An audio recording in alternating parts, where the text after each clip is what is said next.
record.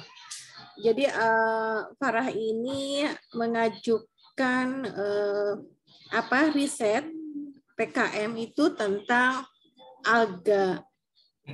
Saya di awal sebetulnya ingin memberikan ini pada Pak Aryo, tapi kemarin ada masukan agar lolos sebaiknya saya dulu gitu, biar track recordnya dari penelitiannya terlihat oleh Diki. Nah kemudian nanti setelah di pelaksanaan kita bisa membimbing berdua karena memang di sini ada bioenergi ya. Dan kemudian nanti saya akan untuk ada track record yang nanti bisa terbaca di SIM HRM dan bisa menjadi satu laporan buat Bapak. Nanti saya akan mintakan ke Bu Dekan untuk membuat SK bimbingan. Jadi sehingga itu bisa dilaporkan sebagai KUM. Nah, jadi Farah ini sekarang kegiatannya, Farah udah kasih belum ke Pak Aryo ya itunya proposalnya? Iya, yang PDF itu ya, Farah ya. Ya.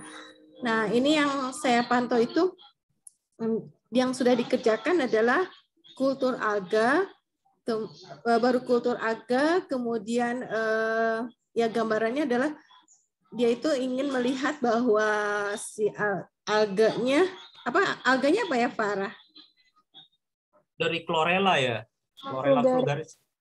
Oh, chlorella vulgaris, kemampuan dia bioremediasi limbah tekstil ya. Kemarin limbahnya sudah dapat.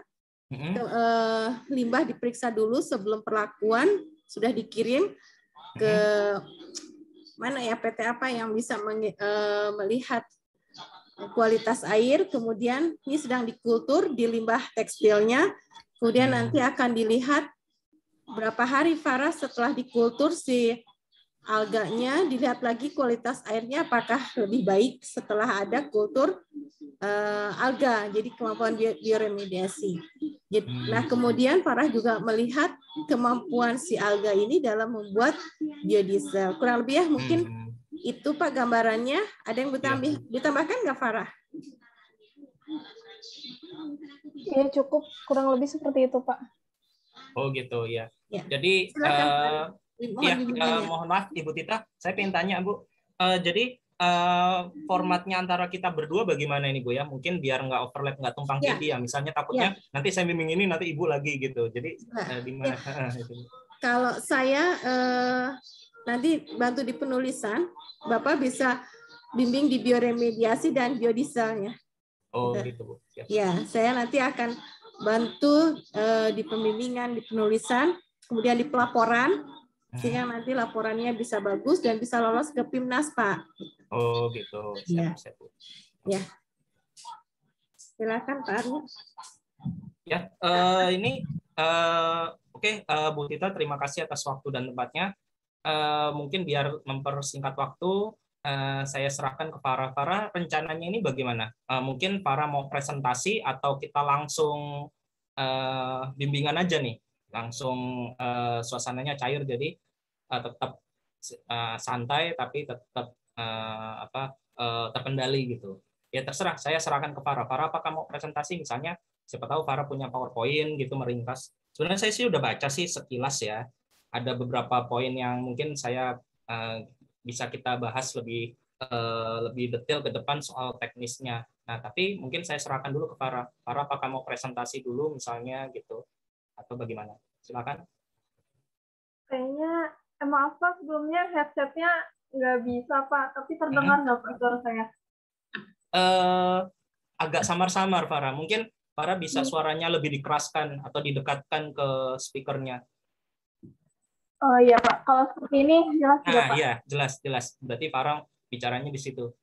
Oh iya Pak, baik. Mungkin langsung aja kali ya Pak, bimbingan secara biasa aja gitu Pak. Oh ya. Langsung. Oke. Kalau berarti.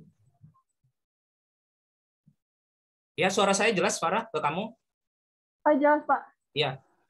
Jadi gini, pertama kali ya tadi saya udah paham ya dari Bu Tita ya maksud rencana PKM kamu. Nah, tapi di sini di proposal yang kamu berikan ini di PDF ini Belum ada judul memang. Farah masih topik besar tapi belum bisa memastikan judulnya ya.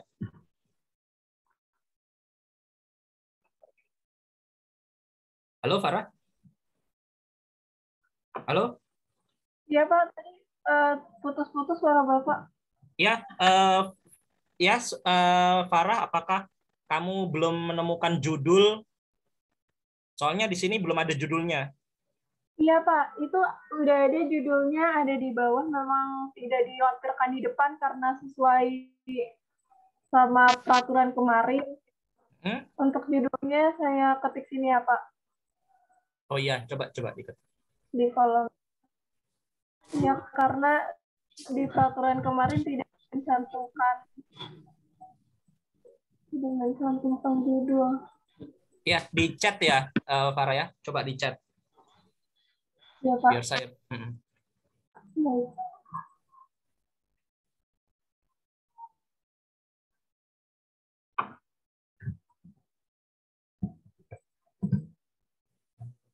Potensi Chlorella vulgaris sebagai agen bioremediasi dan prekursor biodiesel pada media limbah cair tekstil ya.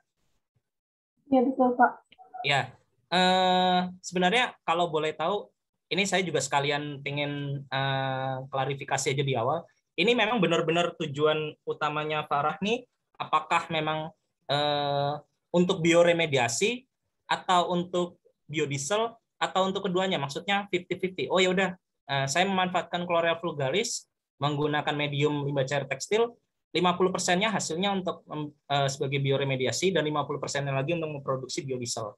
Atau mungkin sebentar, maksudnya atau mungkin benar-benar yang pertama kali bioremediasinya itu misalnya di atas 50%, 60% ke atas, ataukah sebaliknya. Soalnya judulnya saya baca sebagai agen bioremediasi gitu. Jadi persepsi saya tangkap yang pertama kali tujuan utamanya Farah untuk bioremediasi dulu, baru sisanya biodiesel.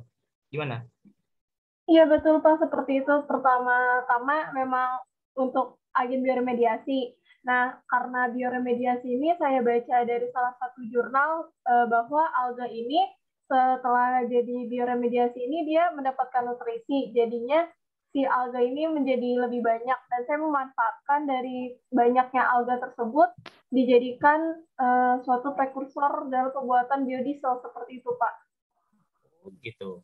Soalnya begini Farah, yang saya pahami ya, ini kan kebetulan kan memang saya juga melakukan penelitian ini ya tentang biodiesel dan bioenergi. Waktu pengalaman saya waktu itu saya kebetulan melakukan risetnya di LIPI ya, LIPI Cibinong ya. Itu kemarin yang utama kita fokus utamanya untuk objektifnya adalah untuk bioenergi. Nah, baru sisanya kita untuk melakukan untuk melakukan bioremediasi gitu. Nah, jadi saya memikirkan apa nggak Farah fokus aja gitu ke bioenergi. Nah, baru nanti sisanya ke bioremediasi. Soalnya ini kan juga ada dua hal ya yang menurut saya ini konseptualnya cukup besar ya. Yang satu bioenergi, yang satu bioremediasi untuk pengelolaan limbah dan lingkungan gitu. Itu memang bukan spesifik saya ya. Tapi kalau kamu bisa diskusikan sama Bu Radisti, saya yakin bahwa bioremediasi itu cukup kompleks loh. Nah, apakah Farah yakin bisa dari judul ini terselesaikan untuk proyek PKM? Menurut saya malah ini sebenarnya kalau seperti ini advance loh. Mungkin bisa langsung skripsi ini Farah. Begitu kalau menurut saya. Ya. Kenapa kok Farah benar-benar langsung dua sekaligus gitu loh? Kenapa nggak misalnya potensi Chlorella vulgaris sebagai prekursor biodiesel menggunakan medium limbah cair tekstil gitu? Atau enggak ya udah misalnya fokusnya ke Farah potensi Chlorella vulgaris sebagai agen bioremediasi memanfaatkan nutrisi dari limbah cair tekstil gitu. Itu. Menurut Farah gimana? Iya, pertama-tama memang sebenarnya saya fokusnya ke menjadi biodiesel dulu, Pak. Cuman saya mengambil kesempatan itu, ternyata kalau misalkan ditumbuhkan, kalau misalkan saya yang ingin mencoba gitu, sebenarnya ini bisa juga nggak sih sekaligus jadi bioremediasi seperti itu, Pak. Awalnya fokus saya biodiesel juga sebenarnya, tapi saya menyempatkan menyelip-nyelipkan saja gitu Pak, siapa tahu ada manfaat lain dibandingkan hanya untuk menjadi biodiesel seperti itu Pak. Oh gitu, ya udah nggak apa-apa. Ini kan memang kan rencana ya, kan nggak baku. Apakah memang ini harus dilanjutkan atau nggak? Maksud saya begini, ini kan memang kan masih proposal. Nanti bisa kita bicarakan ke depannya. Ya udah, tapi gagasan kamu dari topik sama judulnya saya rasa cukup bagus ya. Oke, kalau kamu memang consider ke arah situ, fine. Nanti coba ya kita pelan-pelan ke depan. Lalu ini penulisan ini. Kalau penulisan mungkin saya nggak ada detail ya, kan ada Bu Tita ya. Tapi sebaiknya ini Farah yang daftar gambar tuh, ini kan kamu kan yang halaman I3 ya, itu daftar gambarnya cuma satu tuh, gambar satu rancangan penelitian. Kalau bisa tuh kayaknya kosong sekali ya. Mendingan kalau misalnya seperti ini, kamu jadikan satu aja daftar gambar dan daftar tabel gitu loh. Soalnya terlalu sedikit sekali. Atau kamu tambahkan lagi gambarnya, misalnya gambar satu rancangan penelitian halaman sekian, gambar dua, gambar tiga gitu. Soalnya saya rasa bisa kamu tambahkan banyak gambar, misalnya di bab 2 tuh. Kan tinjauan pustaka ya, atau tinjauan literatur itu bisa tuh kamu masukkan atau kamu sisipkan gambar. Gitu. Kalau saran saya seperti itu sih. Yang daftar tabel tuh ya minimal 3 boleh gitu. Tapi jangan satu ya kalau bisa ya. Rancangan penelitian yang daftar gambar tadi. Iya Pak. Gitu. Lalu nah ini bab 1 pendahuluan nih. Kita masuk ke pendahuluan ya dari tulisan kamu. Ini emang formatnya seperti ini ya, para penulisan halaman di kanan atas ya, bukannya di tengah bawah ya? Apa Pak? Nomor halaman. Bab 1 pendahuluan halaman 1 kan, ini kamu tulisnya di pojok kanan atas. Iya Pak, saya mengikuti pedoman yang diberikan dari PKM-nya. Oh gitu, oke. Ya saya pintanya itu aja. Lalu yang latar belakang ini, Farah, yang bab 1 itu kenapa Farah ngambilnya dari industri penghasil tekstil sebagai konsideran untuk agen bioremediasi? Mengapa Farah ngambilnya dari tekstil gitu? Karena saya memang fokus, karena saya lihat dari permasalahan gitu ya Pak di Indonesia, terus permasalahannya tentang limbah tekstil Pak, jadi saya ambil aja limbah tekstil yang terbesar di Indonesia gitu Pak. Jadi permasalahan di Indonesia karena banyak yang terbuang langsung ke badan air seperti itu Pak. Oh gitu. Nggak nyoba ini, Farah. Soalnya Indonesia kan yang paling banyak itu kan isunya itu kan pangan ya sama agrikultur ya. Nggak coba limbah industri dari pangan atau pertanian. Misalnya kayak misalnya limbah industri pengolahan tahu atau industri pengolahan pempek atau industri pengolahan misalnya kayak macam-macam gitu, dari minuman juga. Farah yakin dari tekstil itu kan, soalnya kan ini kan PKM ya, saya khawatirnya cukup lama, cukup susah gitu. Tapi tadi katanya Bu Tita, emang kamu udah dapat limbahnya ya? Dapat Pak limbahnya.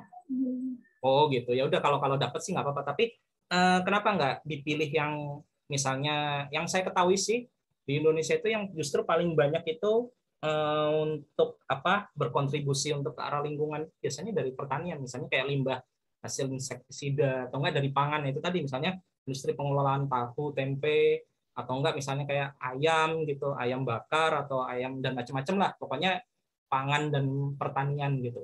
Kenapa harus tekstil, Farah milihnya? Ini sekalian ya, kita Pak. diskusi aja ya. Iya Pak, mungkin saya kurang membaca, saya juga baru mendengar tentang ini kalau misalkan banyak limbah industri pada pangan. Karena saya hanya membaca yang saya dapatkan saja gitu dari artikel-artikel, saat itu juga terburu-buru karena waktunya sebentar lagi gitu PKM itu dikumpulkan. Jadi saya baca suatu artikel dan tekstil tuh menjadi salah satu yang harus menjadi masalah juga gitu di Indonesia gitu Pak. Ya oke, nggak apa-apa. Ya, saya memang kan ingin tahu alasannya, jadi supaya nanti kamu tahu misalnya ditanya. Jadi saya juga ngetes juga, siapa tahu kalau nanti kamu memang apa ya, ini kan proposal harus mempertahankan ya. Ya mau nggak mau kamu memang harus punya gagasan kuat dan keberanian yang kuat untuk mempertahankan. Soalnya siapa tahu nanti ada yang nanya gitu ya, kenapa kamu nggak milih yang dari pangan, pertanian? Indonesia kan negara pangan. Nah, itu bagus kalau jawabnya seperti itu. Ya memang kamu dari referensi, lalu juga ini cukup bagus ini yang paragraf satunya kamu dapat dari artikel Nelson 2021 itu apa, buku atau jurnal itu? Yang bab satu ini, paragraf satu ini? Semuanya. Ya, Farah suaranya putus. Oh ya, berasal dari jurnal semua, Pak. Oh, oke, bagus. Nah, kalau dari jurnal itu cukup kuat, bahkan ideal ya, sampai kamu ada angkanya 15%, cukup bagus. Oke, kita ke paragraf yang kedua ya.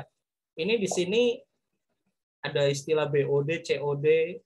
Farah udah nguasai atau mungkin memang ini masih isu? Soalnya kan memang kan belum ikut mata kuliah bioproses ya, Farah ya? Iya, saya baru ikut bioteknologi lingkungan kebetulan. Oke. Ya, berarti harusnya udah diajari ya sama Bu Radisti ya? Sudah, Pak. Oh ya udah, oke. Saya cuma tanya itu aja. Lalu juga ada istilah TSS, TDS itu, Farah juga udah diajari, udah dapet? Sudah. Oh iya, oke. Ini juga penulisan juga ya, Farah ya, maksudnya ini di sini yang contohnya bab 3, paragraf 3 nih. Sebagai contoh kasus, pada Sungai Citarum menjadi tercemar dan dikenal sebagai sungai terkotor dengan dugaan lebih dari 64 industri tekstil membuang limbah ke Sungai Citarum pada tahun 2018. Padahal itu harusnya koma itu ya. Oh iya, Pak. Iya, itu penulisan paragraf sesuai dengan ejaan baku ya. Coba nanti bukan hanya di kalimat ini. Tadi saya lihat beberapa yang berikutnya juga ada yang seperti itu, Farah. Jadi coba nanti ejaan baku yang disempurnakan kamu cek lagi ya setiap kalimatnya. Jangan sampai nanti orang baca ini, waduh, kayaknya malah agak bingung gitu.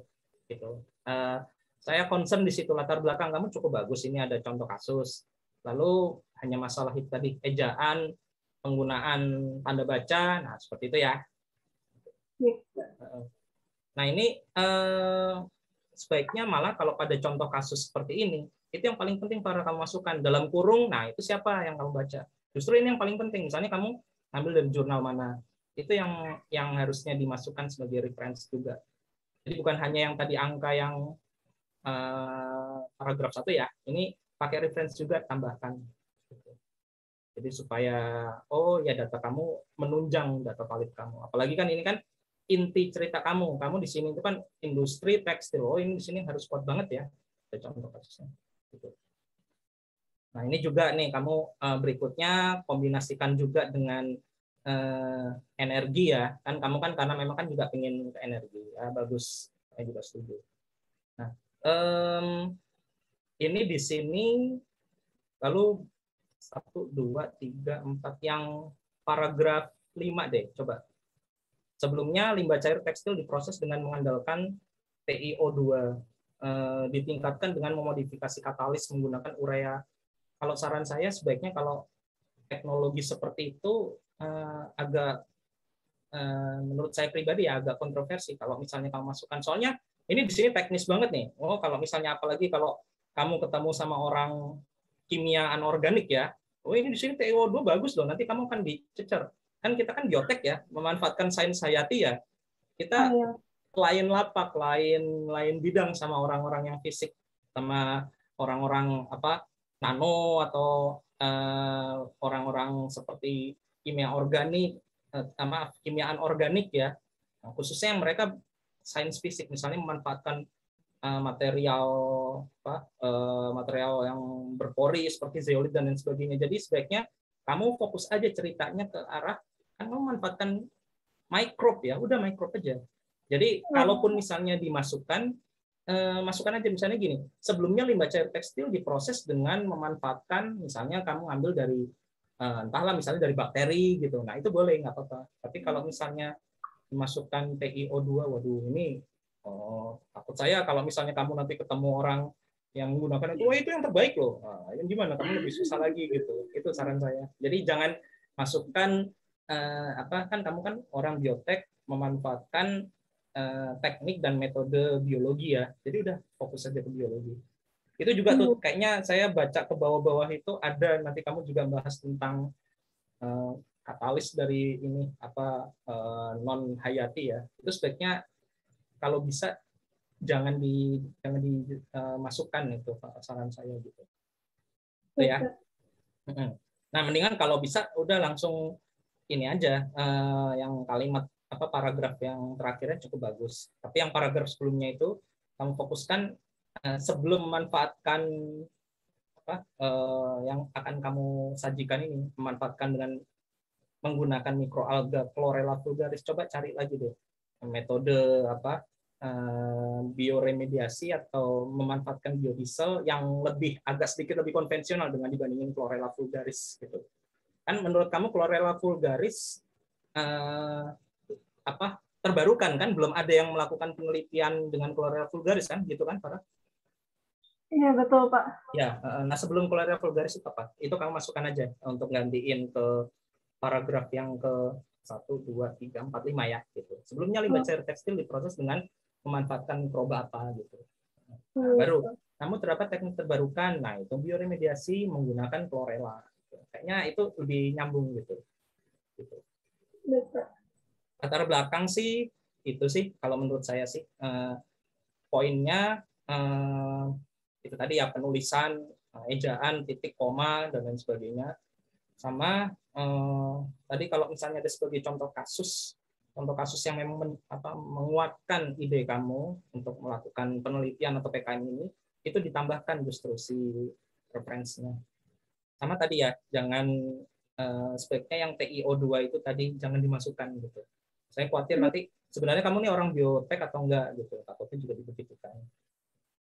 Oke, seperti itu Farah.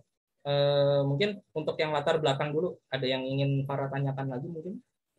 Kalau saya sih pribadi ngeliat 1, 2, 3, 4, 5, 6 paragraf kamu selain itu tadi cukup bagus. Iya sudah Pak, cukup.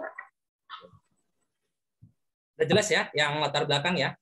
Udah kamu catat juga kan? Sudah. Ini perumusan masalah sama tujuan penelitian cukup bagus. Jadi apa sinkron ya? Kan rumusan masalah itu adalah dari latar belakang kamu, apa hal penting yang ingin kamu cari gitu. Tujuannya berarti kan untuk menyelesaikan masalah tadi ya, berarti udah sinkron. Misalnya kayak rumusan masalah bagaimana kayak keefektifan pertumbuhan Chlorella vulgaris, lalu tujuan penelitian mengetahui keefektifan pertumbuhan gitu. Tapi saya ingin tanya aja, ini menurut Farah, kalau misalnya saya ngelihat ya dari judul ini, sebaiknya perumusan masalah dan tujuan penelitian itu poin 2 dan poin 3. Tapi di sini Farah masukkan juga keefektifan pertumbuhan Chlorella vulgaris. Mengapa kok? Kan tujuannya Farah kan untuk bioremediasi sama biodiesel ya. Kenapa kok Farah juga melihat keefektifan pertumbuhan? Dikarenakan untuk menjadi prekursor biodiesel ini perlu dibutuhkan Chlorella vulgaris yang dalam jumlah banyak gitu Pak. Jadi saya ingin melihat apakah Chlorella vulgaris ini dapat tumbuh banyak, tumbuh baik pada limbah cair tekstil gitu Pak, sehingga bisa dijadikan prekursor dalam pembuatan biodiesel. Karena saya dengar-dengar, saya baca-baca gitu ya Pak. Jangan dengar-dengar ya, saya baca ya. Saya baca gitu Pak. Ya. Dan ya bahwa limbah cair tekstil ini bisa memberikan nutrisi gitu Pak ke alga. Ya.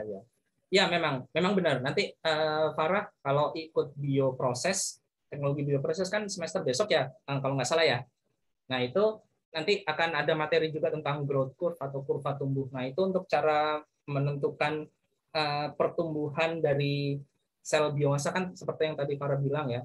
Ujung-ujungnya kalau kita ini bioproses ya, bedanya dengan orang teknik atau teknik kimia yang lain, mereka tuh pedulinya sama alat-alatnya. Kalau kita peduli sama si microbe. Jadi apapun ceritanya, kita, kamu semuanya yang di biotek ini, pedulilah sama si microbe kita, yaitu si Chlorella vulgaris. Jadi urusin Chlorella vulgaris. Nah, apa yang perlu diurusin?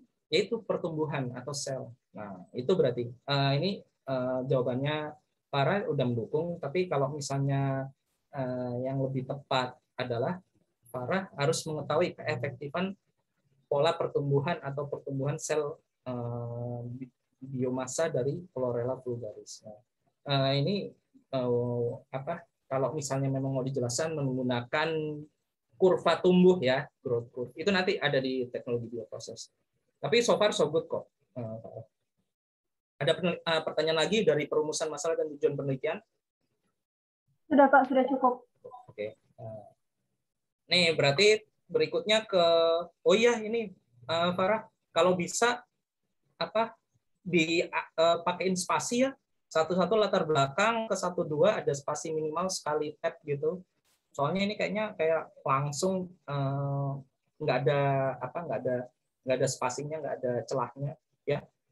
Oh iya, baik Pak. Ya, jadi kamu enter sekali baru masuk pengurusan masalah, tujuan penelitian, manfaat, keutamaan dan lain sebagainya gitu. Di sini berarti manfaat penelitiannya seperti judulnya Farah tadi ya, untuk pengelolaan atau pengolahan limbah cair sekaligus memproduksi lipid yang dapat digunakan sebagai bahan pembuatan biodiesel. Ayo saya tanya sedikit, mungkin barangkali Farah udah baca, kok harus lipid? Kenapa nggak karbohidrat? Ayo. Mungkin Farah udah. Iya Pak, saya sebenarnya saya hanya membaca gitu, ternyata dari saya membaca itu juga ternyata lipid yang dibutuhkan dalam biodiesel gitu Pak. Saya tidak tahu Pak soal yang karbohidrat ini, saya kurang baca.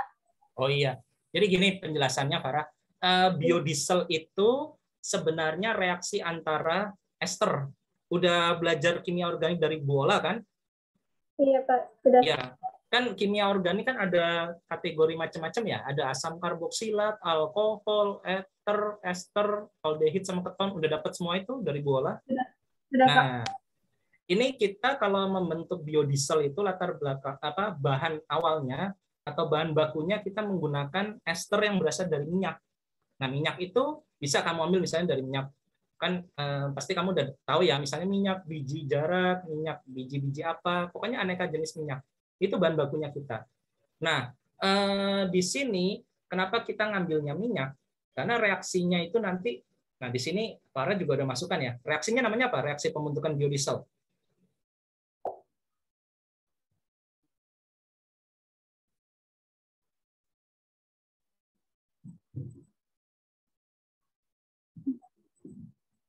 Depannya T.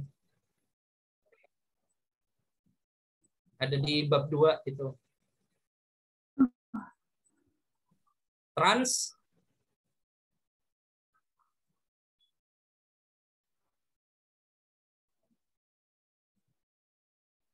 Saya baca ada kok kamu.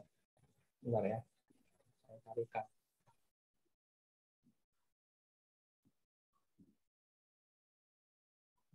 Nah, ini halaman 5 deh. Transesterifikasi.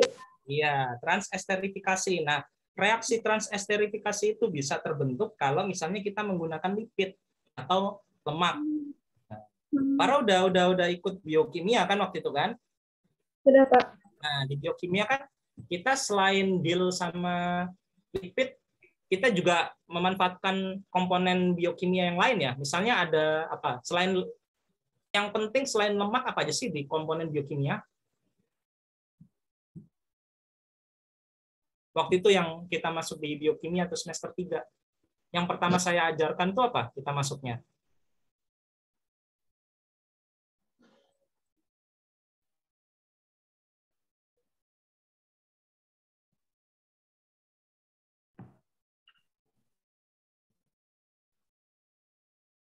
Nama lainnya gula itu apa, Farah?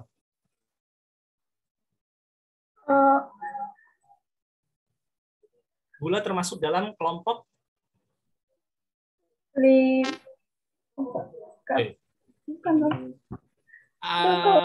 ya monosakarida, disakarida itu termasuk jenis apa, Farah? Glifosa. Bukan dong, kan monosakarida, disakarida termasuk dari jenis karbohidrat. Nah, ya jadi ada 2 yang bisa kita manfaatkan untuk bioenergi, Farah. Yang satu lipid. Nah, lipid itu ini yang kamu manfaatkan untuk reaksi transesterifikasi untuk membentuk biodiesel.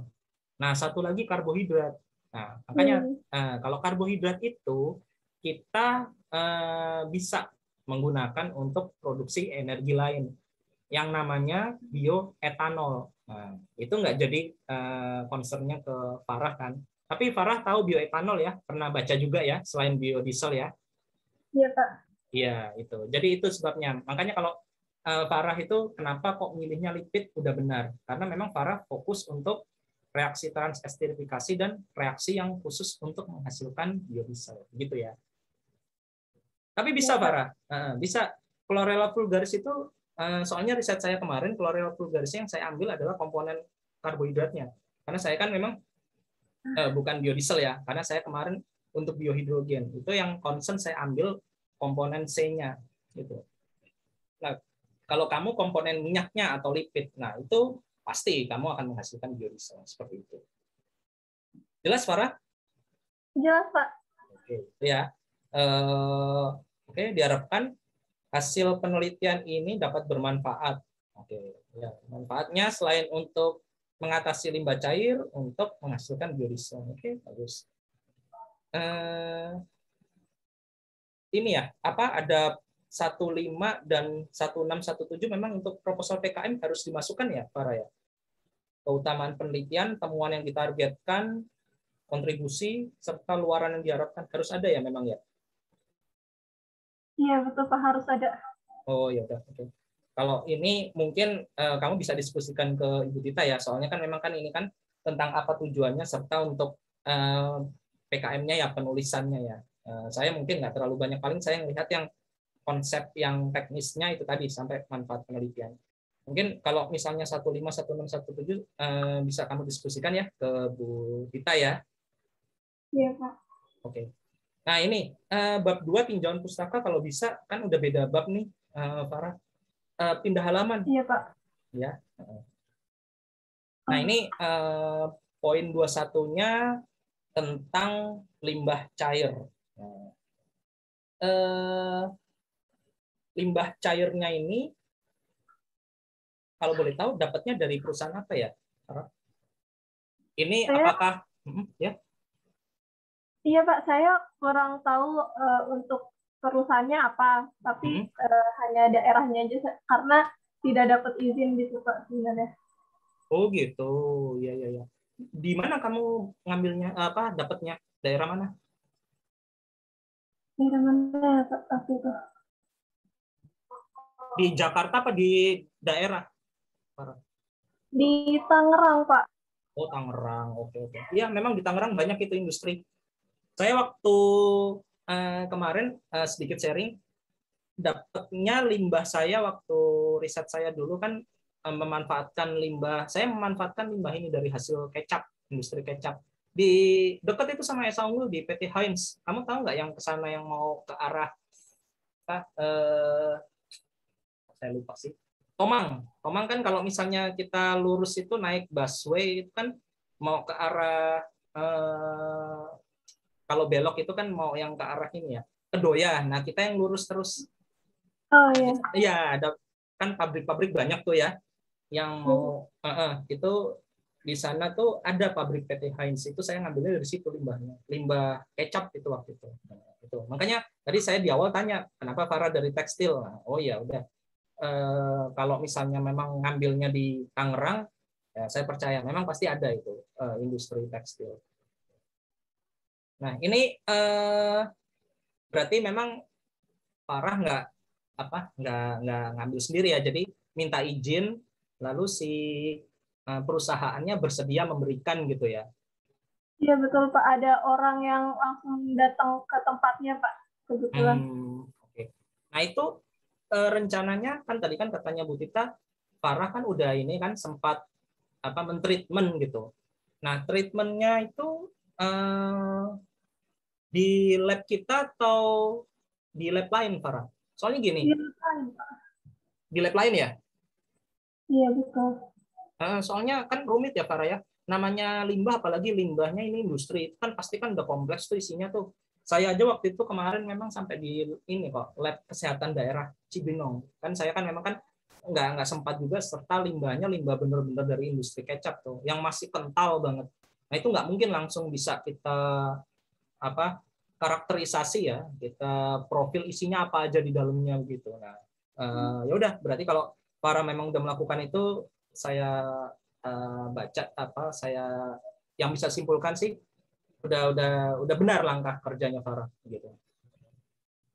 Oke, berarti Farah udah cukup paham ya tentang limbah cairnya. Ini di sini juga dari apa yang tinjauan pustakanya udah ideal informasi yang diberikan, yaitu dari yang tabel satunya kan properti kimianya gitu untuk limbah tekstil. Nah ini tapi harus hati-hati ya Farah ya. Walaupun ini kamu masukkan ke tinjauan pustaka dan kamu ngambil dari jurnal kan, ini kan Andrade dan Andrade itu kan jurnal kan? Iya Pak. Nah ini di sini kan dia kan perusahaannya beda ya. Taruhlah oke, tekstil, tapi dia tekstil di mana? Dia siapa tahu di luar negeri pasti kan. Nah komponen tekstilnya luar negeri dengan komponen tekstilnya Indonesia kan beda gitu. Siapa tahu misalnya mereka menggunakan apa pH-nya, pH yang ini kan saya lihat 5,6 sampai 9. Ya siapa tahu kalau misalnya untuk pengelolaan di Indonesia, tekstilnya Indonesia, kalau misalnya kita ingin apa karakterisasi cocoknya pH-nya misalnya pH yang asam gitu ya, who knows gitu. Itu maksudnya kalau misalnya bisa sih gantinya tabelnya itu sama yang sejenis. Siapa tahu para bisa ngambil dari referensi lain yang kayaknya tekstil Indonesia gitu. Ya nggak harus dari perusahaan tekstilnya Farah, misalnya kayak dari gini Farah, untuk pustaka nggak harus semuanya dari jurnal kok. Bisa juga misalnya kamu dapat dari vendor ya siapa tahu syukur-syukur kalau misalnya dia punya itu Farah. Tapi jangan sih, biasanya kalau perusahaan tuh nggak akan mungkin memberikan. Tapi ada beberapa yang kalau misalnya saya waktu itu pernah baca di internet, ada beberapa yang hasil dari misalnya kaji mutu ya, kaji mutu dari Departemen Lingkungan gitu, lingkungan hidup atau KLH gitu kan. Nah itu biasanya dia mengeluarkan standar baku mutunya atau kondisi operasionalnya untuk limbah industri tekstil di Indonesia sekian gitu. Nah kalau itu kamu ambil dari situ biasanya sih lebih mewakili gitu. Jadi nanti misalnya kamu ditanya, oh referensinya valid seperti itu. Jelas Farah? Jelas Pak. Oke. Itu aja sih saran saya ya. Ini yang baku mutu air limbah tekstil juga sama seperti yang tekstil wastewater-nya. Lalu yang dua-dua ini tentang Chlorella vulgaris ya. Nah ini coba Farah apa ya? Ini kan kayaknya saya baca. Nah ini tadi yang saya ketemu nih. Kan tadi kan saya udah bicara yang satu-satu sebaiknya jangan kamu masukkan mengandalkan TiO2. Nah ini juga sama ya Farah ya.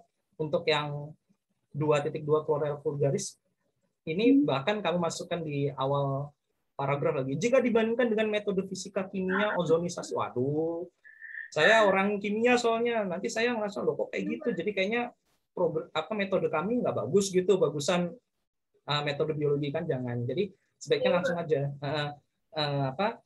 metode biologis dalam kurung bioremediasi menunjukkan kelebihan apa gitu dari segi efektivitas. Soalnya gini, untuk metode fisika yang tadi saya sebut misalnya memanfaatkan, para pernah dengar ini nggak silika gel, misalnya para makan ciki gitu atau citos atau pupuk kan di dalamnya kan ada kan yang dalam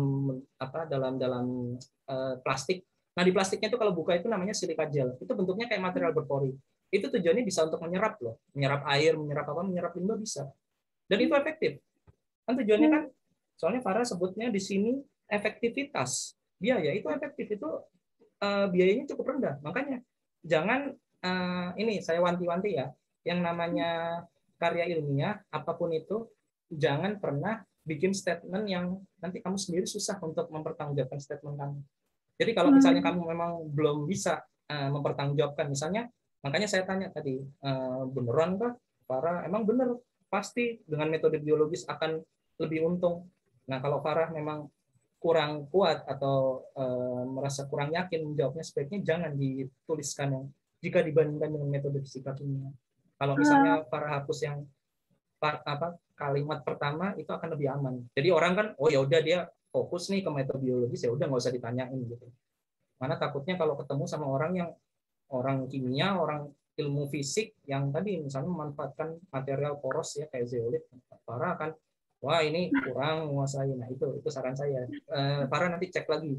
Jadi fokuskan aja udah metode biologi. Kita kan soalnya biotek, udah biologi. Jadi yang lain-lainnya menggunakan metode ini sebaiknya jangan gitu. Takutnya nanti ditanya gitu. Nah, lalu di sini para nggak masukkan ini misalnya mikroalga Chlorella vulgaris itu termasuk jenis dari spesies apa, lalu dia uniseluler, multiseluler. Maksudnya kan ini tinjauan pustaka ya, sebaiknya yang teknis para. Jadi detail tentang Chlorella vulgaris. Ini para masih kayak isu saintis mikroalga mampu dan menurunkan kadar zat bla bla bla. Ya ini memang benar, tapi kita butuhnya tinjauan pustaka itu adalah teori. Soalnya para sebut ini Chlorella vulgaris. Ya udah, jadi ceritakan detailnya profilnya Chlorella vulgaris. Misalnya Chlorella vulgaris jenis apa, mikroalga. Mikroalga misalnya dia dari golongan alga apa, uniseluler atau multiseluler. Sebaiknya gitu yang lebih lengkapnya. Lebih perjelas lagi di situ.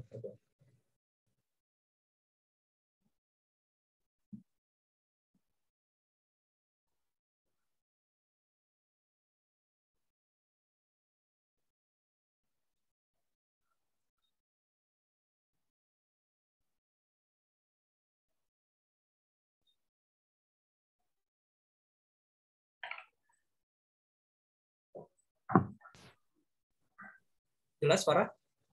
Jelas, Pak. Itu saran saya untuk yang bab 22 ya tadi ya, tentang Chlorella vulgaris. Pertama, sebaiknya ini yang metode fisika kimia itu agak diperhalus ya, jadi jangan terlalu dimasukkan seperti ini gitu. Lalu yang kedua itu tadi jelaskan lebih detail tentang Chlorella vulgaris. Nggak usah banyak-banyak, jadi lebih jelaskan aja Chlorella vulgaris itu apa, dari jenis apa. Kan soalnya Farah kan orang biologi ya, harusnya itu yang lebih concern-nya. Oke, cukup Farah? Cukup, Pak. Oke, nah sekarang kita lanjut nih, biodiesel. Nah, sebaiknya jangan langsung seperti ini ya, Farah ya. Mendingan 2-3-nya reaksi transesterifikasi aja gitu. Nah, baru Farah cerita nih transesterifikasi, kalau perlu dimasukkan juga reaksinya. Gitu.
Ya, udah Farah?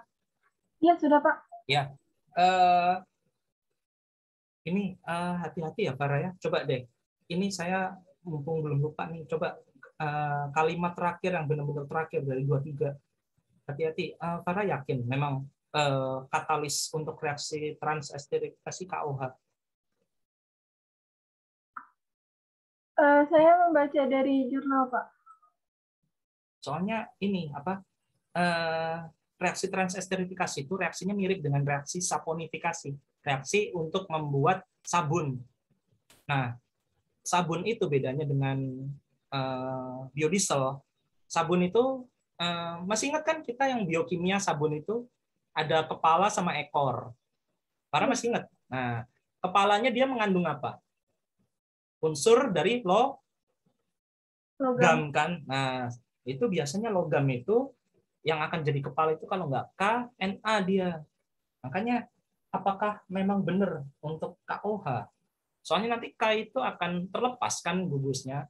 Nah, kalau K itu gugusnya terlepas, terikat ke yang ester dari asam lemaknya tadi, dia malah akan membentuk yang satunya itu kepala yang logam atau non-organik, baru yang gugus satunya itu yang organik. Nah, sedangkan biodiesel itu murni benar-benar semuanya senyawa organik. Jadi nggak ada logamnya. Makanya coba Farah cari tahu lagi. Kalau biasanya selama ini menggunakan metanol CH3OH sebagai katalisnya. Nah, hati-hati. Reaksi transesterifikasi tadi seperti saya bilang kan mirip ya dengan reaksi penyabunan. Farah juga harus tahu bahan bakunya yaitu si minyak. Minyaknya itu ada kondisi tertentu yang dia nanti kan gini ya reaksi mungkin Farah udah diajarkan sama Bu Ola yang namanya reaksi kimia organik itu adalah reaksi yang sangat amat selektif, selektivitasnya tinggi. Jadi nggak bisa sembarangan misalnya oh ya A tambah B sama katalis udah pasti akan terbentuk. Reaksinya ini kan namanya reaksi organik ya, dia sangat amat dinamis. Jadi kalau misalnya sebagai contoh nih reaktannya Farah itu ketinggian sedikit aja nanti produknya malah nggak terbentuk produk itu. Makanya nanti akan saya ajarkan ya di bioproses ada namanya main product dan co-product, produk utama dan produk samping. Nah kan yang Farah ingin cari kan ini kan produk utama sebanyak mungkin ya, syukur-syukur 100% ya, yaitu biodiesel kan. Nah jangan sampai produk yang kebentuknya yang di luar biodiesel kan gitu. Nanti rugi kan. Soalnya tujuannya kalau kita membentuk energi itu kita nggak bisa kesampingkan faktor komersil Farah. Jadi kamu harus untung gitu, sebesar-besarnya gitu. Nah, balik lagi tadi ke arah reaksi organik. Kalau misalnya reaksinya kamu taruhlah udah tepat nih ya, ada asam, ada reaktan sama katalis. Nah, katalisnya aja ini kan juga coba tanda tanya ya. Coba Farah cari tahu lagi. Harusnya bukan KOH. KOH itu seringnya digunakan untuk reaksi penyabunan. Tapi dia menggunakan metanol, CH3OH.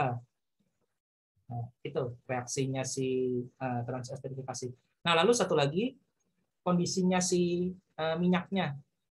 Kan Farah kan bahan bakunya ini ngambilnya dari ini ya.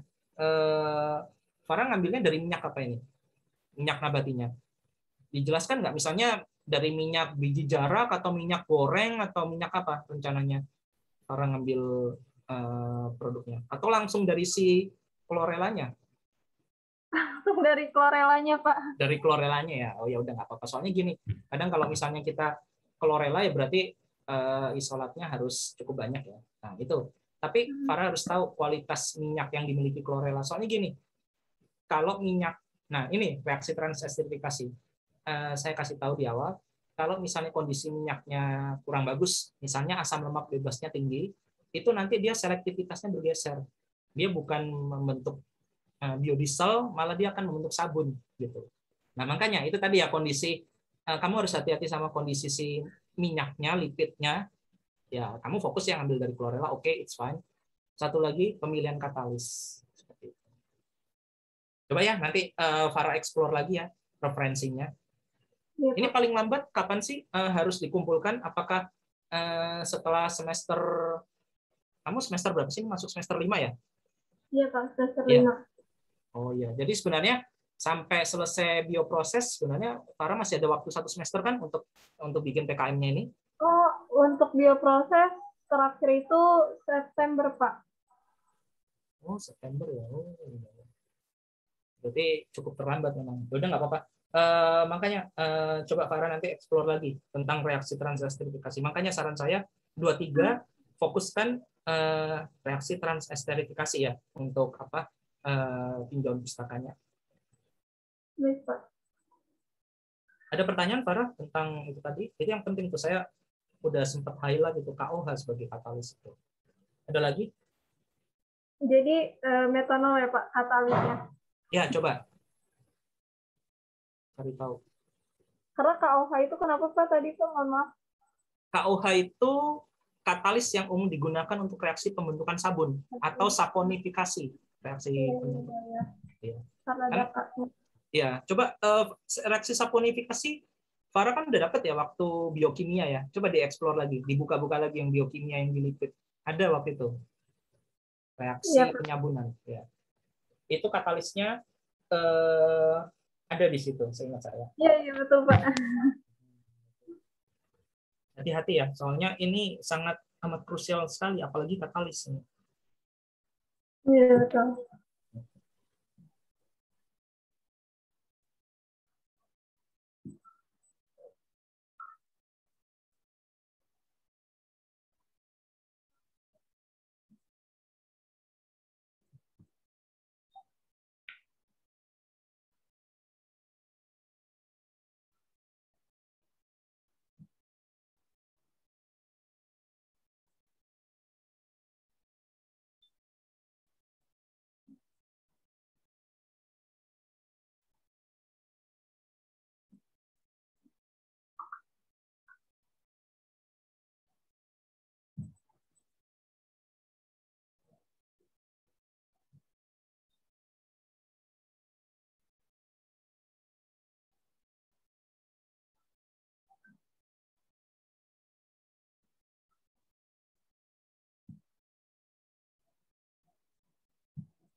Udah? Sudah Pak. Nah, sebelum 24 kan boleh dimasukkan para jadi aplikasinya ya. Ini yang tujuan utamanya teorinya, yaitu potensi chloral vulgaris kalau digunakan sebagai agen mikrobial untuk bioremediasi dan pembentukan biodiesel. Tapi tolong tambahkan juga ini para yang 2 subbab lagi. Nah tadi kan para kan untuk mengganti biodiesel diganti dengan reaksi transesterifikasi. Nah, para baru 2 poin yang pertama masukkan biodiesel, yang satu lagi bioremediasi. Jadi ceritakan biodiesel itu apa dan bioremediasi apa. Jadi lebih jelas. Oh, biodiesel itu adalah bahan bakar energi yang berasal dari lipid dengan kriteria seperti ini, bla bla bla gitu. Jelaskan juga bioremediasinya. Jadi isinya tinjauan pustaka itu adalah semua aspek penting atau komponen serta parameter yang ingin para jelas poinnya di situ. Itu tadi ya, yang transesterifikasinya belum dimasukkan. Ini langsung biodiesel. Yang satu lagi bioremediasinya juga belum dimasukkan gitu. Jadi 2 itu tambahannya. Iya Pak.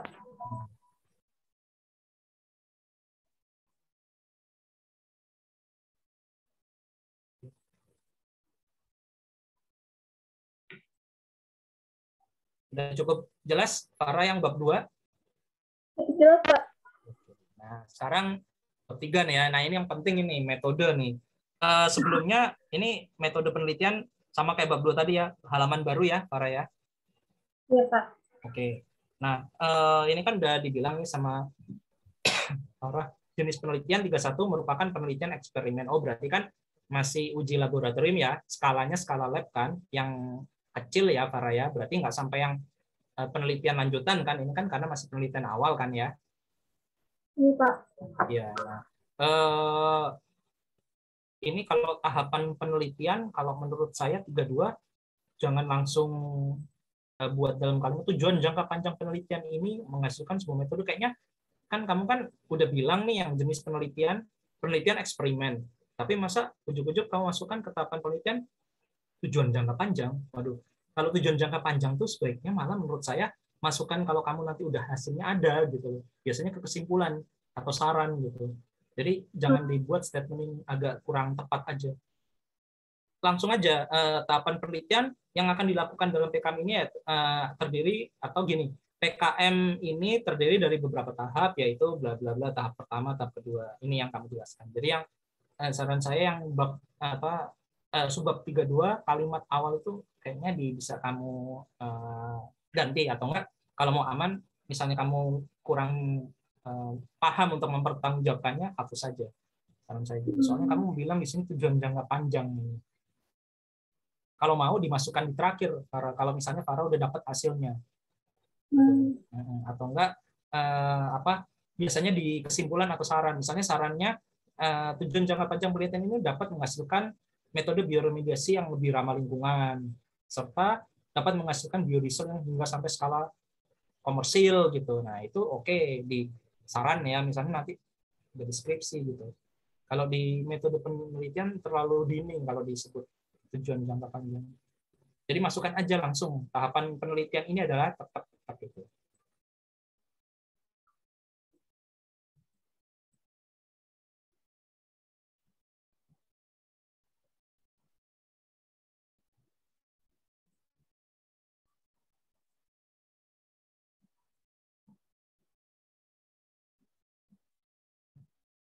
Lalu ini udah jelas ya Farah tadi ya? Ya cukup Pak. Ya, oke. Nah sekarang masuk ke flowchart-nya nih ya, atau rancangan penelitian. Kalau misalnya, kalau menurut saya ya, rancangan penelitian seperti ini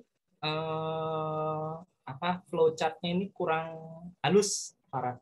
Coba dibuat desainnya yang bagus tuh kemarin saya ngidang si Indra kakak kelas kamu yang baru aja udah ini, itu bagus banget itu flowchart-nya.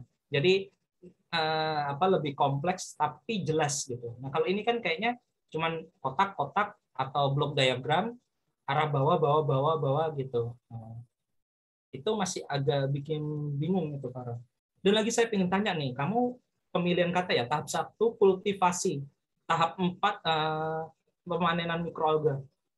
Ayo, terjemahannya kultivasi sama pemanenan itu sama nggak ya? Hati-hati ya, pilih term atau pilih pilihan kata. Dalam istilah mikrobiologi kan ada isolasi, inkubasi, inokulasi, sama kultivasi sama atau beda? Karakterisasi berbeda Pak. Iya. Nah, coba aja dicari di bahasa Inggris deh. Terjemahannya dari kultivasi apa? Memperbanyak itu Pak. Cultivate itu kan bukannya memanen ya? Oh ya teman.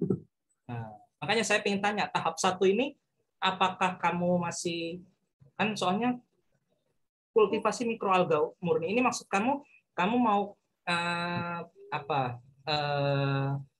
isolasi atau inokulasi atau inkubasi ini tahap 1? Coba. Maksud saya ingin mengkultur Pak. Ya, kalau nggak gitu kultur gitu. Dengan kultivasi ya. Mengkultur mikroalga murni. Itu hati-hati sama pemilihan kata itu.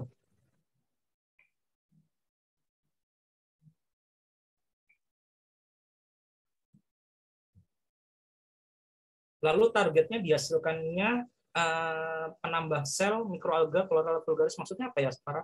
Agak bingung ini saya, maksudnya penambah sel maksudnya? Ya mungkin salah pemilihan kata-kata Pak, maksudnya ingin mengkultur jadi memperbanyak sel gitu Pak. Oh ya, berarti memperbanyak sel ya. Oke. Lalu yang tahap keduanya ini pengambilan dan pengujian limbah cair tekstil. Targetnya didapatkannya dan data dari kadar limbah cair tekstil, maksudnya agak kata-katanya juga agak lebih di ini ya Farah ya, agak bikin bingung ini maksudnya. Agak lebih diperjelas ya, kayak gitu tadi, target memperbanyak sel gitu, yang simpel aja jadi orang langsung paham.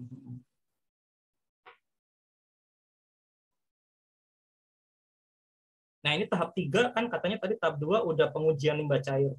Tahap 3 pengujian kadar air limbah tekstil. Memang masih perlu pengujian kadar air limbah tekstil? Masih Pak, setelah ditumbuhkan mikroalga di, di limbah tekstil ya. Ini kan ada yang sebelum dan sesudah, maksudnya Pak, tahap 3 itu sesudah saat di bioremediasi maksud saya Pak. Oh, maksudnya kadar air limbah, maksudnya ya air limbah yang ya maksudnya, makanya saya kadar air apa yang kadar air limbah. Oh ya oke. Ya itu coba kata-katanya dan kalimatnya lebih mungkin, kalau misalnya saran saya supaya lebih sistematis kalau dibuat poin gimana Pak? Misalnya tahap 1 itu atau poin 1 budidaya mikroalga, poin 2 pengujian kadar air, makanya tadi saya bilang pengujian kadar air limbah tekstil. Nah, itu kan kayak agak saya bingung makanya gitu ya. Soalnya kan ini kan di dalam tahap 1, tahap 2, tahap 3 kan kamu kan nggak cuma satu, ada sub tahap kan sampai ada beberapa ya gitu kan. Lalu targetnya sampai dihasilkan kondisi limbah air yang sesuai dengan baku mutu limbah. Oke. Nah, ini pertanyaan saya nih. Poin tahap 3 sama tahap 4 kan tadi tahap 4 kan pemanenan ya, atau kultivasi yang mikroalga. Ini kita memanen dulu baru menguji kadar airnya si limbah tadi, atau kita menguji kadar air limbah dulu baru memanen mikroalga, atau bersamaan ini? Harusnya dipanen dulu mikroalganya, baru nanti hasil airnya dicek lagi Pak. Iya, berarti mungkin harusnya ini ya, kayaknya agak keliru ini, yang pengujian kadar air limbah tekstil mungkin kamu masukkan ke tahap 4, yang kultivasi atau pemanen mikroalga naik ke atas gitu. Ya, jadi susunan ya. Nah, baru yang terakhir kan Farah kan memang kan urutannya biodiesel ya.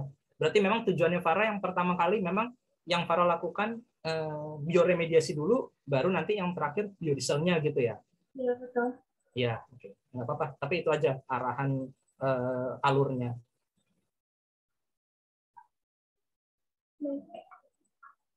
Oke, boleh hasil penelitian dan luaran penelitiannya udah cukup.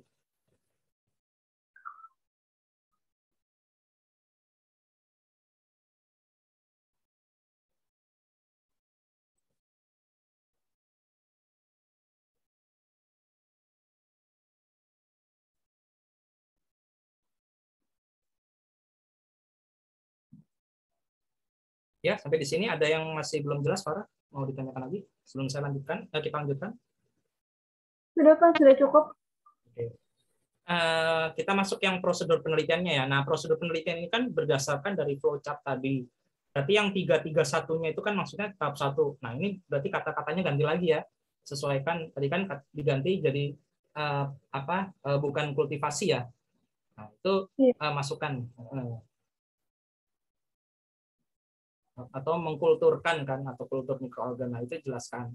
Lalu yang 332 itu kan mengacu ke tahap 2 ya. Nah, ini kan pengambilan dan pengujian limbah cair tekstil, itu juga jelaskan langkah-langkahnya. Sama seterusnya sampai tahap 3, tahap 4, tahap 5 ya. Silakan Farah explore. Ini saya rasa sih penjelasannya aja, tapi yang paling penting orang pasti sebelum baca penjelasan adalah si flowchart. Jadi makanya saya cukup jelasin satu aja ke Farah. Kalau Farah tadi udah paham, bisa menjelaskan secara sistematis di rancangan penelitian, udah di bawahnya udah gampang, simple, dan lebih sistematis saja gitu. Farah juga nggak akan ribet dan kebingungan karena flowchart-nya udah benar. Makanya gitu Farah, kalau namanya bab 3 itu usahakan semua intisarinya adalah di flowchart. Kalau flowchart udah runut, udah detail, dan udah kata-katanya baku, ini tinggal jelasin aja gitu. Makanya tadi saran saya prosedur penelitian ini coba balikan lagi ya. Saya nggak akan juga melihat karena udah saya jelaskan tadi di semula ya. Tinggal Farah sesuaikan kata-katanya yang seperti yang tahapan-tahapan flowchart yang tadi saya bahas. Gitu ya Farah ya? Iya Pak. Jadi nggak akan saya bahas lagi. Kita langsung ke ini ya, indikator capaian luarnya. Itu memang ini nggak akan juga saya panjang-panjang, kita udah selesai untuk teknisnya sampai di sini. Cuman ada beberapa hal juga yang ingin saya tanyakan, yang sedikit ya ke arah non teknis. Ini indikator capaian luarannya memang sampai mau Farah patenkan atau sekedar sampai asal sekedar ada publikasi? Soalnya paten itu panjang loh jalurnya. Sampai publikasi aja sebenarnya Pak. Kalau paten ini untuk yang sudah lanjut ke PKM,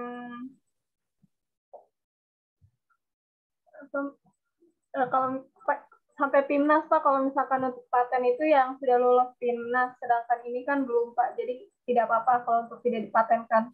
Oh gitu. Ini berarti maksudnya lebih ke arah harapan saya pribadi, saya berharap sampai dapat dipatenkan gitu ya. Iya Pak. Oh gitu maksudnya. Oke, nggak apa-apa. Kan itu kan memang kan indikator ya capaian atau tujuannya nggak apa-apa memang kalau itu. Makanya saya ingin tanya aja tadi. Oke. Nah, teknik pengumpulan datanya ini yang 35. Untuk pengamatan pertumbuhan mikroalga, Farah hanya memanfaatkan mikroskop, nggak menghitung menggunakan kolonial cell unit, menggunakan spektro gitu, menghitung massa selnya si klorelanya. Hanya secara morfologi aja. Pokoknya yang pertama dikit gitu ya koloninya, cuman misalnya 1 sel atau 2 sel, nanti jadi banyak, hanya cuman begitu. Nggak sampai diuji coba secara kuantitas atau kuantitatif sampai ada nilainya nih optical density-nya sekian, jadi jumlah koloni selnya benar-benar sampai metode pengukuran yang detail gitu. Gimana? Iya Pak, tidak sampai seperti itu karena saya pernah punya pengalaman di Al-Haya itu juga hanya menggunakan mikroskop gitu Pak. Oh, Al-Haya yang waktu itu diceritakan Vero itu ya?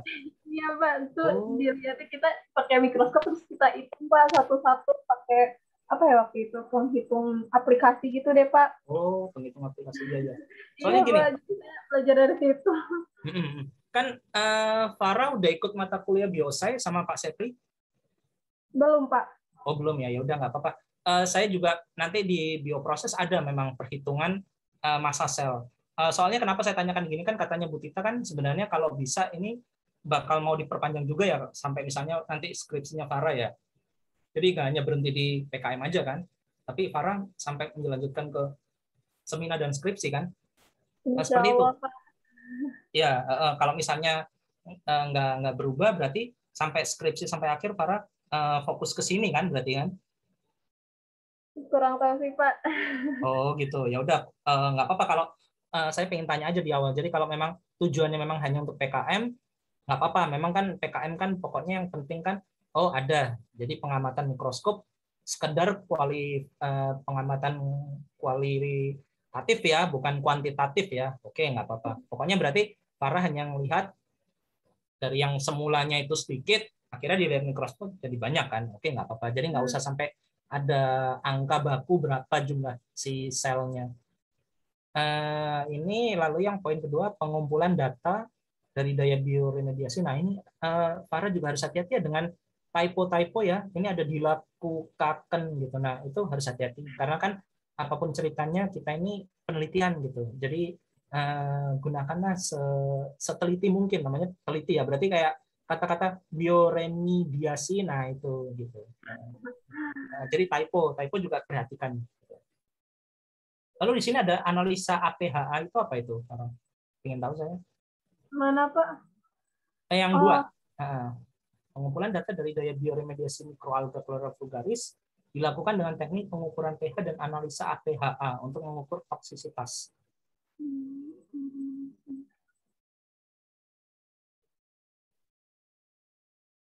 Yang ini para 3.5 teknik pengumpulan data poin 2. Poin kedua ya. Analisa APHA. Ini untuk apa kadar air limbahnya Pak? Sebenarnya pengukuran gitu. analisa apa?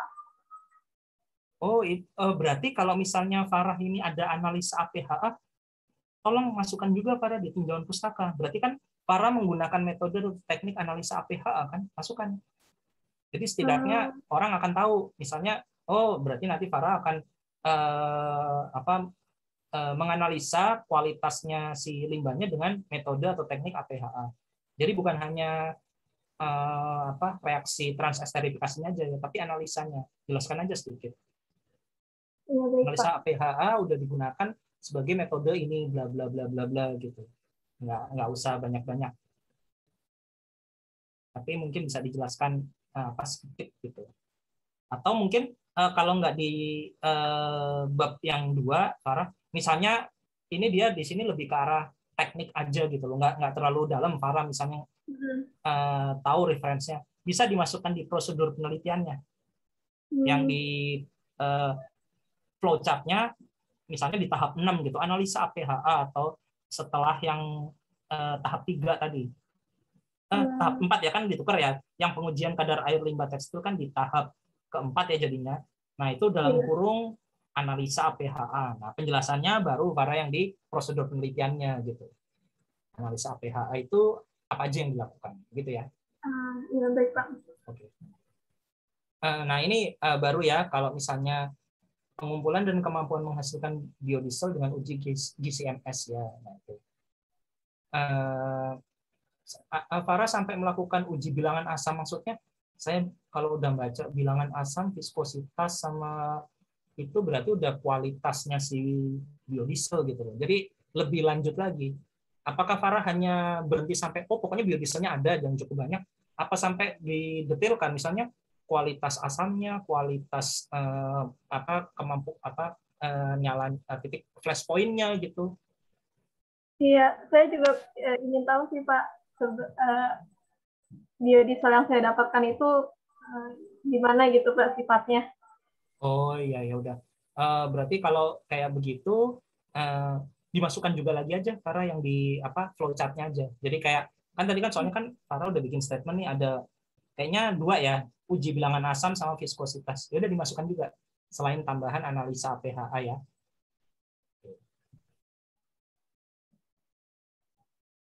Nah ini oh ya satu lagi, Farah nggak menggunakan analisa statistik. Statistik itu misalnya gini, Farah kan ngambil nih data misalnya biodiesel nih, produksinya misalnya berapa mililiter nih dari perlakuan si metabolisme ya kan, kita kan memanfaatkan metabolismenya si mikroalga. Nah untuk pengambilan datanya nanti kan pasti kan Farah udah dapat mata kuliah statistik belum? Sudah, Pak, statistik 1. Nah iya, kan ada kan pasti kan kalau kita menghitung suatu apalagi nilai ya sama rata-rata ya, dan apalagi ini penelitian, pasti kan ada dong kemungkinan. Waktu itu saya pernah waktu di fisika kan istilah kesalahan paralaks, ya misalnya baca alat ukur aja, misalnya Farah kondisinya pertama harus lurus tapi agak sedikit mencong ke bawah, nanti diulang lagi mencong ke atas, kan pasti kan pembacaannya berbeda. Nah apakah Farah menggunakan statistik? Maksudnya dalam arti gini, Farah ambil datanya sampai 3, mana yang terbaik akan Farah rata-rata gitu. Apakah seperti itu nanti rencana sampai Tidak, pakai Pak. statistik? Oh enggak, jadi cuma sekali langsung dapat, kita pakai data itu gitu. Iya, Pak. Oh gitu. Tapi saran saya kalau PKM nggak apa-apa ya kan, ini kan memang kan pelatihan kerja yang sifatnya masih asistensi laboratorium. Tapi kalau misalnya nanti kamu sampai di skripsi, saran saya harus pakai itu. Soalnya data banget itu. Nanti orang akan bisa nanya kamu, oh kamu data kamu valid atau validitasnya bagus dari mana? Ngambil cuma sekali ya kalau misalnya kamu baca alatnya benar gitu. Itu makanya kita perlu melakukan statistik ya. Ya kayak kemarin Indra aja masih bagus tuh, saya lihat dia 2 kali.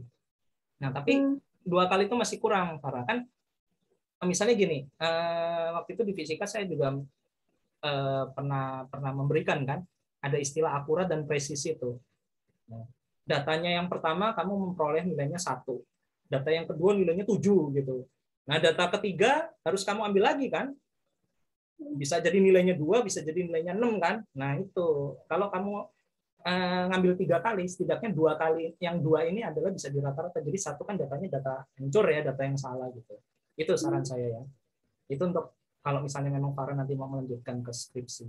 Tapi kalau memang ini PKM, pokoknya yang penting kan ada produknya, ada luarannya ya. Syukur-syukur sampai ada novelnya gitu, ada yang terbarunya gitu.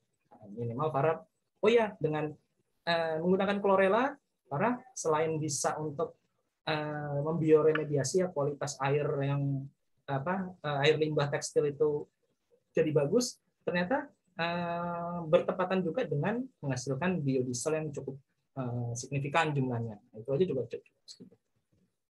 Oke sih, dari saya sih teknisnya sampai di situ, Farah.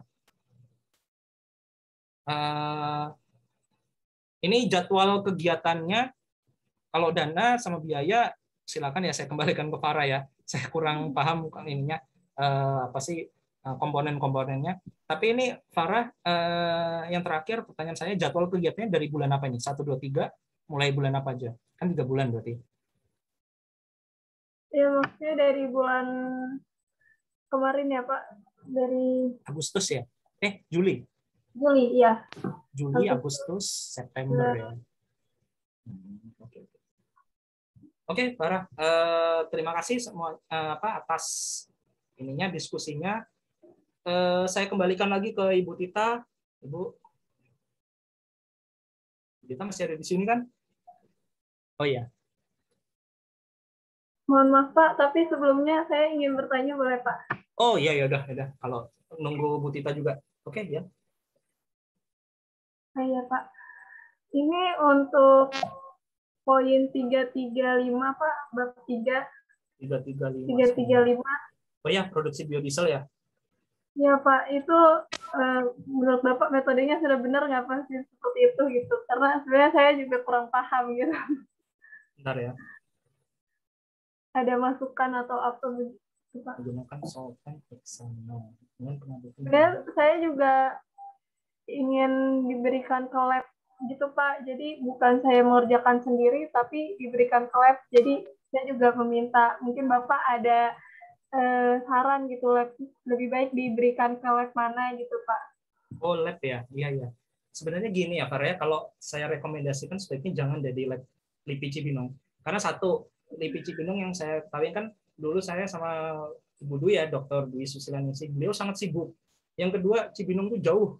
Yang ketiga, apa ya? Ya di sana untuk kayak misalnya tempat tinggal atau apa cukup sulit. Karena saya dulu juga kebetulan dapat bukan karyawan yang ngekos nggak banyak, tapi di situ ada dari lewat teman. Jadi saya rasa agak kurang gitu loh. Kalau misalnya hanya untuk PKM di sana ya, apalagi beliau sibuk gitu kan.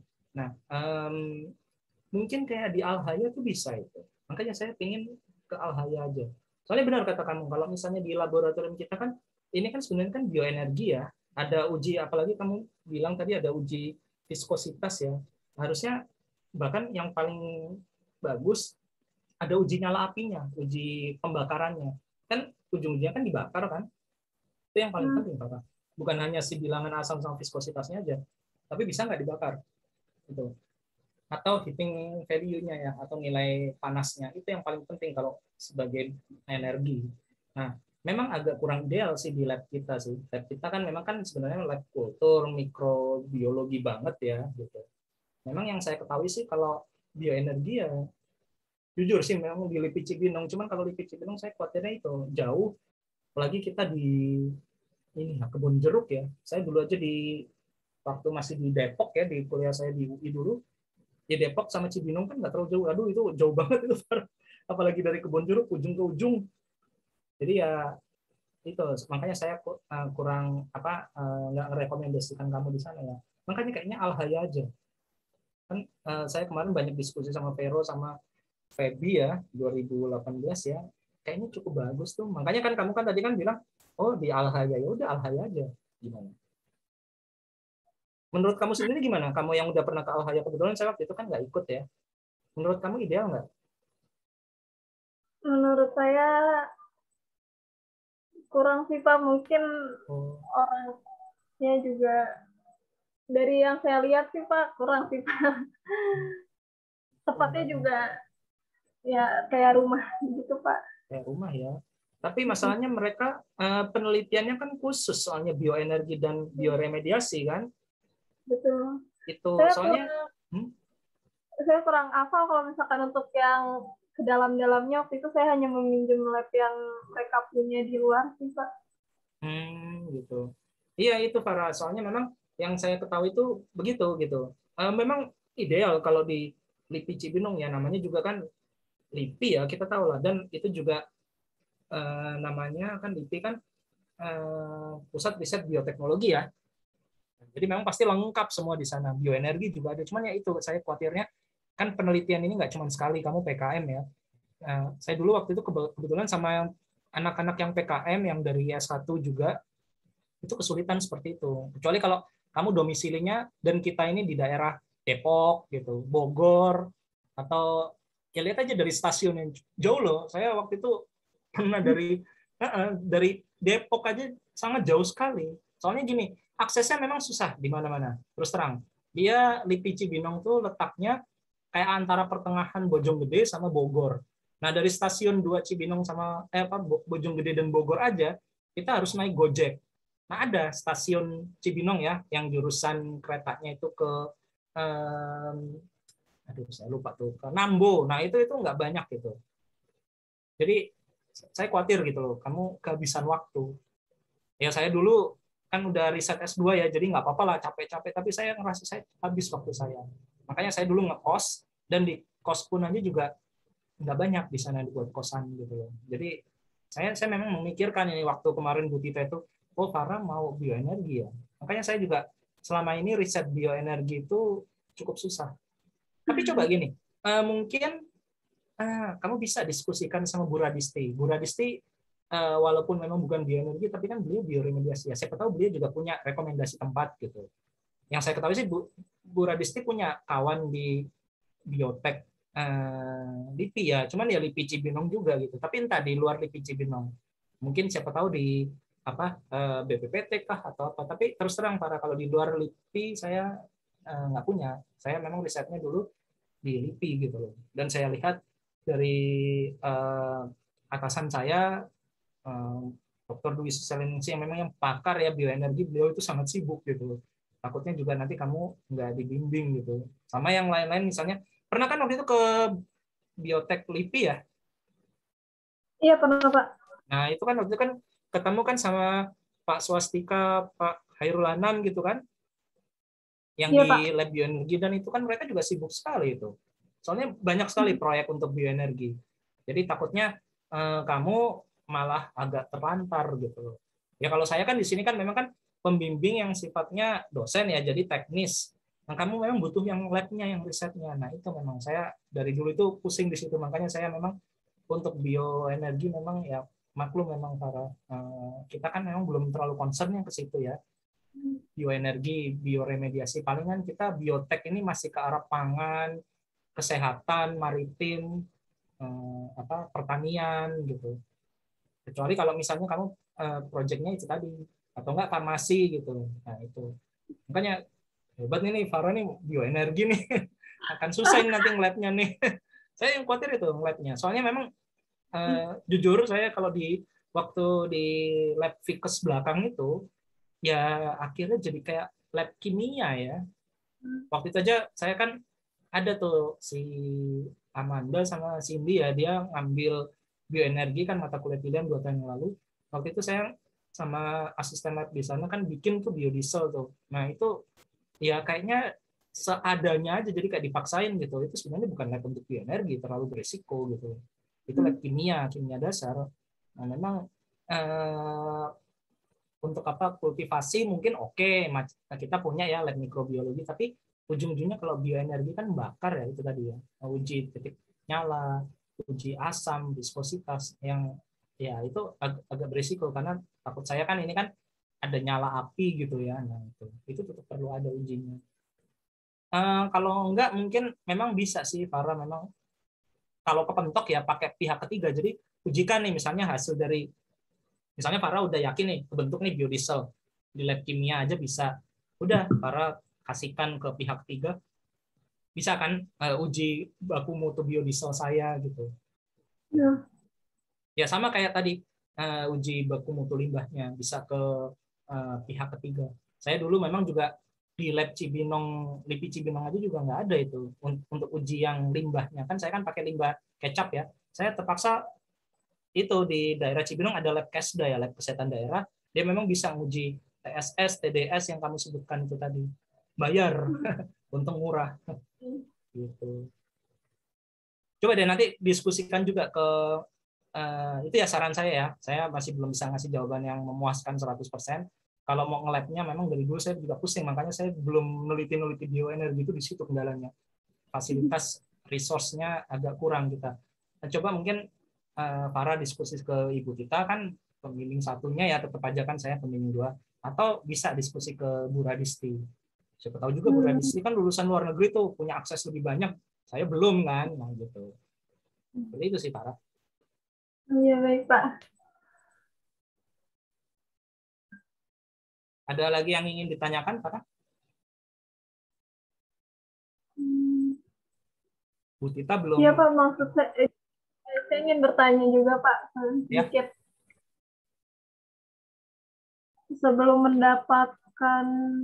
uji-uji itu kan saya harus mendapatkan biodieselnya ya Pak.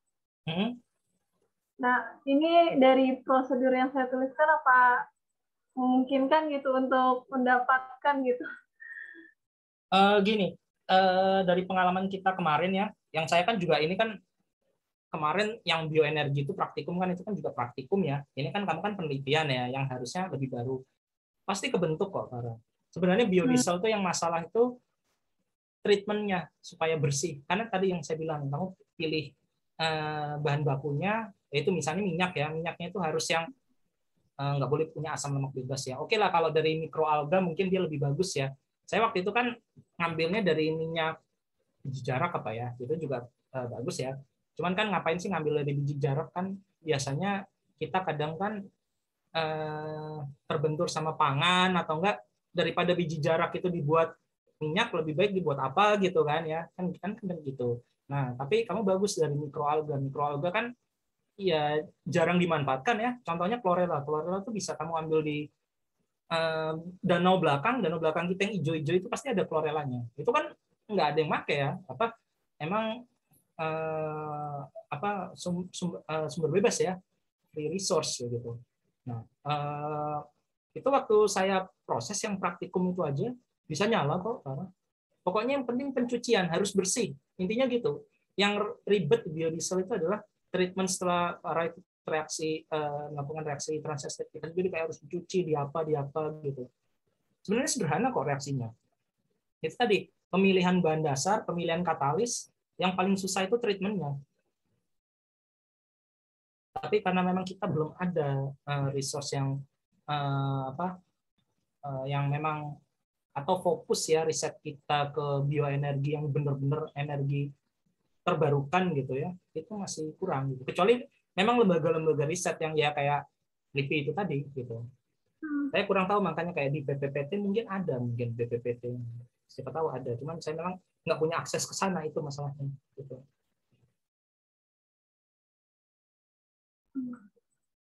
Jadi tapi memang untuk treatment ini nggak bisa dikasih ke orang ketiga gitu ya Pak, tangan ketiga.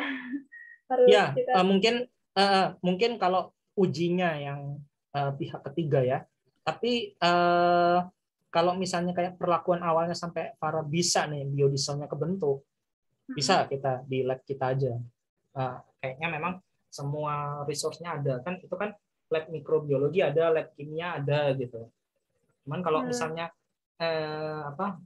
kalau misalnya memang benar-benar uji yang detail sampai nyala apinya atau heating value-nya ya, atau uji bilangan asam. Tapi kalau uji bilangan asam, uji viskositas, selama alat dan bahannya masih ada di lab kimia sih nggak apa-apa gitu. Yang paling agak susah uji bakar, itu heating value, itu aja. Jadi mungkin kalau yang ikut heating value-nya Farah mungkin memang harus coba sama pihak ketiga.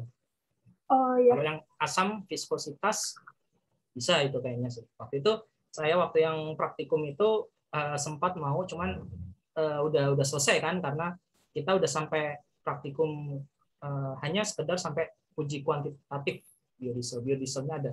Tapi kalau kualitasnya ini gimana, bilangan asam, bilangan penyambungannya nggak kita detailkan. Itu sih yang praktikum bioenergi, yang itu kan mata kuliah pilihan juga ya. Setelah angkatannya Amanda, si Cindy waktu itu yang 2018 nggak ada yang ngambil, jadi off ini 2 tahun ini.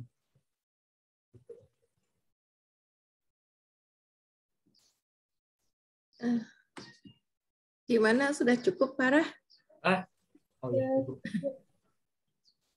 Ya, Ibu, kendalanya, Bu, mohon maaf, Bu, ini kendala juga bagi saya pribadi memang dari dulu ya, Bu, ya. Makanya saya agak susah ini meneliti tentang bioenergi ya. Jadi memang saya aksesnya memang selama ini yang saya ketahui memang di LIPI Cibinong di bawah risetnya Ibu Dwi Susilaningsih kan. Cuman karena memang beliau itu terlalu sibuk ya, Bu, ya. Dan tadi saya juga udah diskusi sama Farah, kan memang waktu itu saya pernah setelah saya jadi dosen saya mengunjungi lagi, Bu, ke Ibu Dwi. Saya ngajak beliau itu ya kalau bisa kita kolaborasi. Cuman dari beliau, aduh jauh sekali Aryo, ini ujung ke ujung ya memang ya, Bu, ya. Saya dulu di Depok aja sampai ke LIPI Cibinong tuh aduh habis di waktu gitu loh. Nah, makanya banyak yang kemarin waktu pengalaman S2 saya tesis di sana itu saya hampir sampai ngekos. Dan ada anak-anak yang PKM itu pun memang yang rumahnya sekitar wilayah di ini, Bu, Depok, Duapal, begitu-begitu itu kan masih relatif deket ya.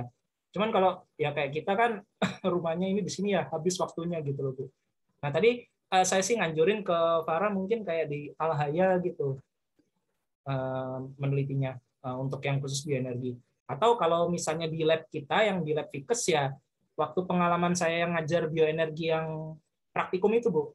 Kan waktu itu yang ikut 2 tahun yang lalu praktikumnya kan sama ini ya si Cindy sama si Amanda aja. Iya. Emang kita waktu itu masih nyoba sampai ada praktikum yang untuk biodiesel tapi secara kuantitatif aja gitu, Bu. Pokoknya bisa dinyalain, oh ya. Tapi kan biodiesel kalau kualitatifnya kan memang harus sampai emang bisa nggak ini dijadikan energi gitu loh, gitu. Itu memang kayaknya harus sama pihak ketiga gitu. Iya. Kalau menurut saya seperti itu. Kecuali kalau uji bilangan asam, bilangan iodin, bilangan penyabunan di lab yang kimia dasar aja bisa gitu. Nah, sampai uji itu aja dulu kali ya.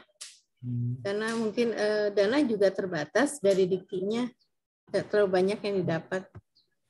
Nah, tapi Farah udah paham nanti sampai uji, sampai dapat beberapa senyawa-senyawa untuk ke arah biodiesel udah ngerti apa yang dilakukan setelah nanti kultur alganya.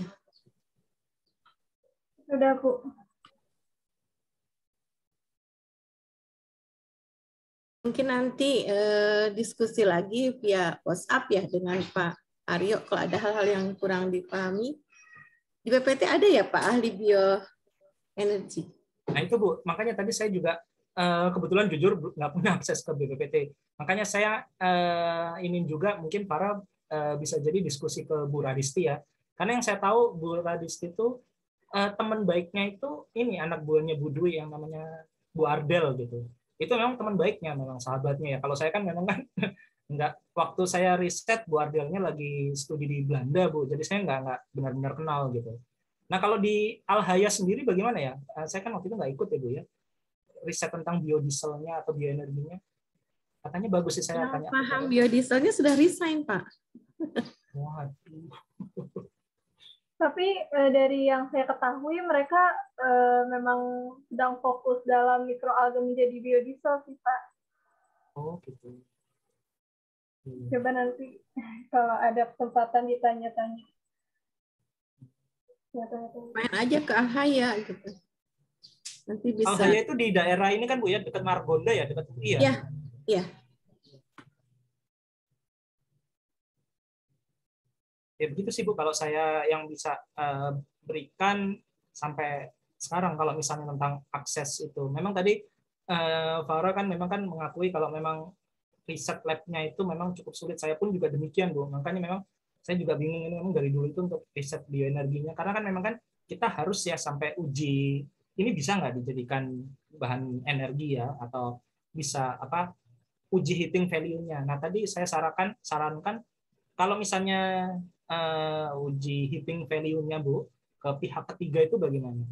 Soalnya saya dulu waktu riset yang di LIPI Cibinong memang nggak semuanya dilakukan di LIPI Cibinong. Soalnya uji karakterisasi limbah saya, kan saya dulu limbah kecap ya, Bu, ya, untuk ke biohidrogen, itu saya pakai lab Kesdanya Cibinong, lab Kes kesehatan daerahnya itu cukup murah.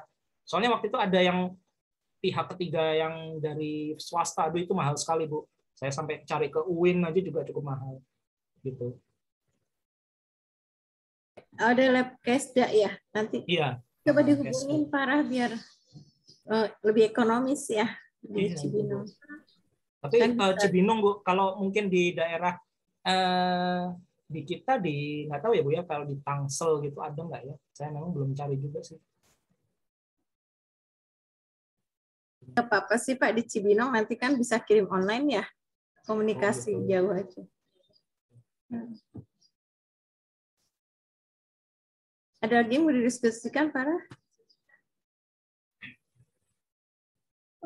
Sudah cukup Bu. Ya mungkin nanti bisa diskusi lewat WhatsApp ya Pak Aryo ya.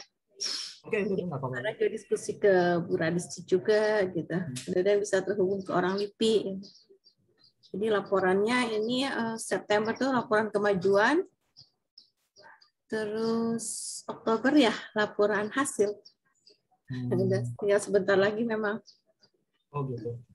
Iya. Tapi kalau boleh tahu Farah sekarang udah apa yang dilakukan di laboratoriumnya, progresnya? Sedang menumbuhkan mikroalga, Pak. Oh iya, oke, nggak apa-apa Farah kalau curi start ya, atau sembari ini bertepatan. Ini kan proposal yang penulisan, tapi Farah juga sambil kerja, ya udah nggak apa-apa. Yang di mikrobiologi. Proposalnya sudah disetujui Pak, sudah didanai. Udah. Oke.